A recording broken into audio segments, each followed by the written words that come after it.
Hi everyone, welcome back to Hope and Coffee, where this particular episode we are having a conversation about an advanced reader copy of a book called 0 Days by Ruth Ware.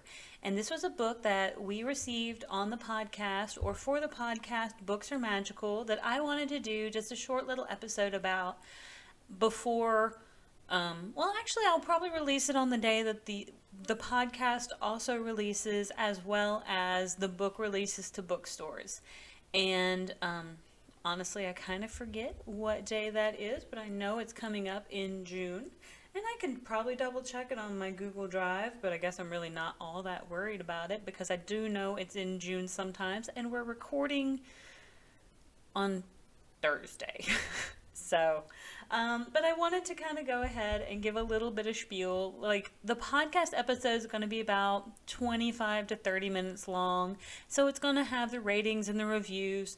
This particular little episode is just going to be about 9 or 10 minutes long, like most of my other episodes, but you kind of get a little sneak peek of my general thoughts. And I love doing the podcast with my co-hosts because they always ask, Hannah and Annalicia always ask such fantastic questions. They usually have such great insights when it comes to these sorts of books. But I am usually the reader of all things thriller and action-packed. I'm usually the one who gets to read all of the I guess I don't want to call them horror, but this particular book, 0 Days, again by Ruth Ware, is an action thriller. And we have the main character, Jack, and she and her husband, Gabe, tend to get hired in order to test security protocols for companies. And usually they have a single point of contact who brings them in and says, hey, we want you to tell us where our vulnerabilities are. And so they'll go in either at night or during the day to these companies and they'll make notes of, whether doors are being left open or people are letting other people in without badges or correct accesses, stuff like that.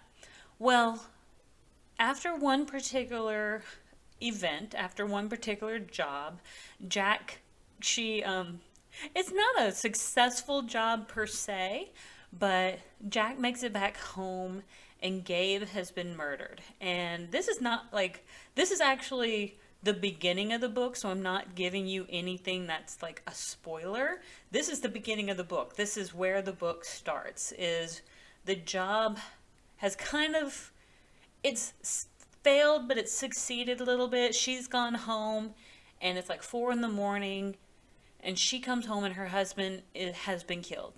Well, she becomes suspect number one because now they don't think her timeline matches up very well. So she kind of goes on the run a little bit because she really wants to find out what has happened to her husband. And it's very, very exciting. It's a thrill ride. There are some very strong female characters who are just very kick butt and powerful, and I love them.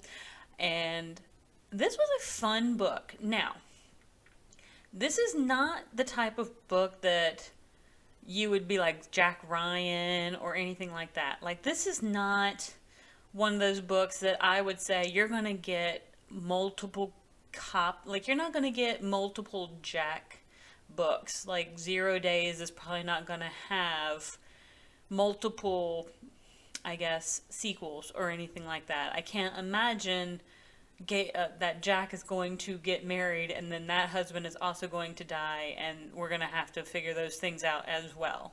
However, the organization who maybe did the original hit or what have you possibly could come back for a sequel. I don't know. We can always wait and see what Ruth Ware has in store for us, the readers. But I think the way it was wrapped up was really well done. And honestly, almost a little too tidy.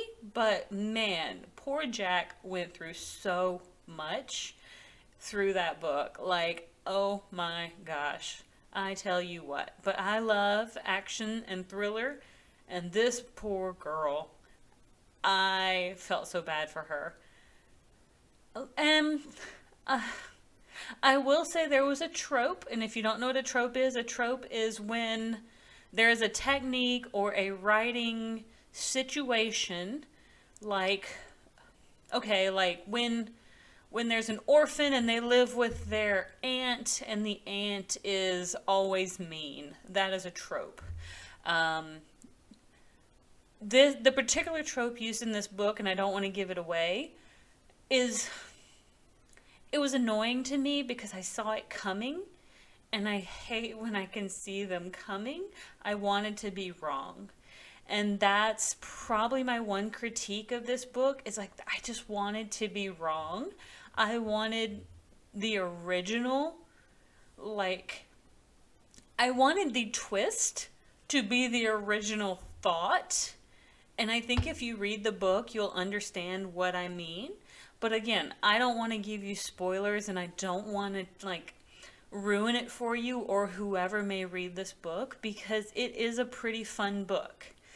Setting wise, like if you as a reader were going to pick up this book, this is a great like commuter book. Like if you love listening to audiobooks or reading when you're commuting into work, this is great for that. I don't think it's a poolside book because I think it's a little too action packed for that. Personally, that's just not the setting I picture someone wanting to read this in.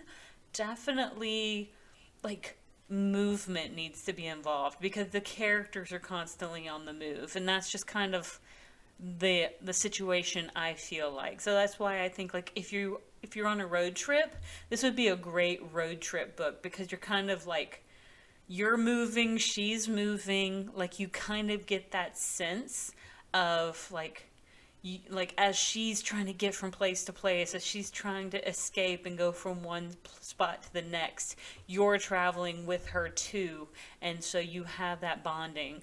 And I picture that. I don't know why. Hopefully that kind of helps give you a frame of reference.